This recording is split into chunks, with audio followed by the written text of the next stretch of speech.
இன்றைக்கி நம்ம வீட்டு தோட்டத்தில் ஒரு சில காய்கறிகள் பழங்கள் அறுவடைக்கு தயாராக இருக்குது. வாங்க என்னென்னு பார்க்கலாம். ஃபஸ்ட்டு பார்த்தீங்கன்னா வறட்சியை நல்லா தாங்கி வளரக்கூடிய ஒரு பழமரம் தான் சீதா பழமரம். அதில் பார்த்தீங்கன்னா இன்றைக்கி ஒரு 5 காய் இருந்தது, அதை அறுவடை பண்ணிவிட்டேன். அடுத்தது வரி கத்திரிக்காய், ஒரு செடியிலேயே பார்த்தீங்கன்னா ஒரு 4-5 காய் பக்கம் இருந்தது. மொத்தம் 2 செடியில் ஒரு 6-7 காய் பக்கம் அறுவடை பண்ணணும். அடுத்த அறுவடை கோவக்காய். ஒரு 2 மழை பெஞ்சதுக்கு அப்புறமா கொடிகள் நல்லா துளிர்த்து வந்து பூக்கள் அதிகமாக பிடிச்சி பிஞ்சுகள் நல்லா வச்சு இப்போ காய்களும் பறிக்க ஆரம்பிச்சிட்டோம். இனி தொடர்ந்து அறுவடை நம்மளுக்கு கொடுத்துட்டே இருக்கும். அடுத்த அறுவடை நம்மளோட பிஞ்சு வெள்ளரி.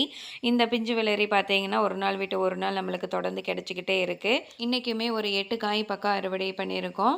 அடுத்த அறுவடை கொஞ்சமாக கொத்தமல்லி பார்த்தீங்கன்னா மாசி பங்குனி அந்த வெயிலில் போட்டது முளைக்கவே இல்லை.